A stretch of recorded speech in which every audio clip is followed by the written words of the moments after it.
यकीन बनो ऑफिशियल भीख मंगे हैं पाकिस्तानी। IMF से लोन ले रहे जाके $1 बिलियन का। इंटरनेशनल मॉनेटरी फंड नहीं, ये इंटरनेशनल मिलिटेंट फंड दे रहे हैं पाकिस्तान को। और मैं ये बार बार मैं ये कह रहा हूं, किसी की मोहब्बत में नहीं कह रहा हूं, ये वतन मेरा है।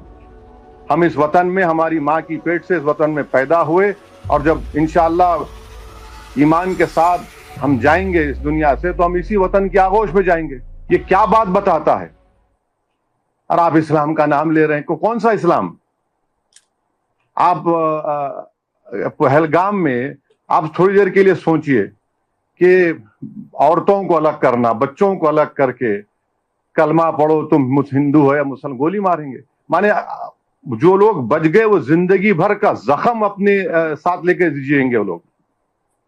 अब होते कौन है करने वाले? ये इस्लाम और एक नाम लेकर एक जंग नहीं कर रहे हैं, ये सिर्फ भारत को हमेशा परेशान करने के लिए 75 साल से हरकतें कर रहे हैं। जो शरीर थे वो तोड़े मुल्क को, जो अमन पसंद थे उस मुल्क में रह गए।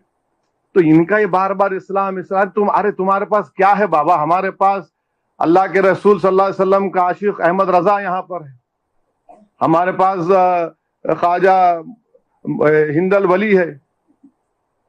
हर बार तुम तो अच्छा भीख मंगे हैं ये लोग। यकीन बनो ऑफिशियल भीख मंगे हैं पाकिस्तानी। IMF से लोन ले रहे जाके $1 बिलियन का। आप 75 साल से आपने क्या किया? किसने आपको मजबूर किया IMF का लोन लेने के लिए? और अफसोस की बात यह है कि IMF का लोन ले रहे हैं, और ये ये इंटरनेशनल मॉनेटरी फंड नहीं, ये इंटरनेशनल मिलिटेंट फंड दे रहे हैं पाकिस्तान को, वो इस्तेमाल करेंगे।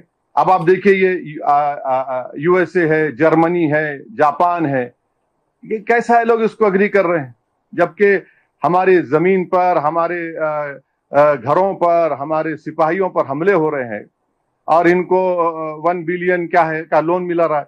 तुम हुकूमत तुम चलाना तो दूर की बात, तुमको इकोनॉमी चलाना नहीं आता तुम्हारे को। क्या है तुम्हारे पास? वहां से बैठ के आप बोल रहे इस्लाम ये इस्लाम वो, कोई कुछ नहीं है। ये सिर्फ इनकी जारहाना गलत पॉलिसी है। यहाँ पर अमन को बिगाड़ने के लिए, यहाँ पर हिंदू और मुसलमानों में निफाक पैदा करने के लिए, और इनको ये बात पसंद नहीं आती। आप अंदाजा लगाइए कि भावलपुर और मुरीदकी में हमला हुआ, तो जो शख्स अमेरिका में टेररिस्ट है, हाफिज अब्दुल रऊफ, ये LET के सदर का बेटा, वो नमाज जनाजा पढ़ा रहा, उसके पीछे वो बैंड ऑर्गेनाइजेशन लोग खड़े, उनके पीछे पाकिस्तान की फौज खड़ी हुई है। तो आज भी आप कल रात में हम देखे श्रीनगर के एयरपोर्ट के करीब ड्रोन्स आ गए।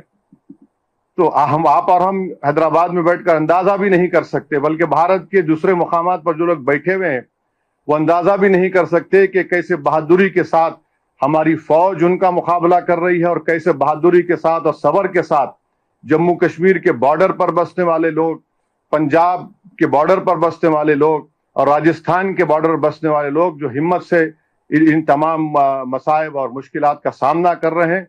और हम इनको बताना चाहेंगे कि हमारे रसूल सल्लल्लाहु अलैहि वसल्लम ने हमको ये तालीम दी कि तुम किसी से जंग मत करो। ये हदीस है, ये तुम किसी से जंग मत करो, मगर अगर कोई तुमसे जंग करता है तो साबित कदम रहो। तो हमको अब साबित कदम रहना है। ये सवाल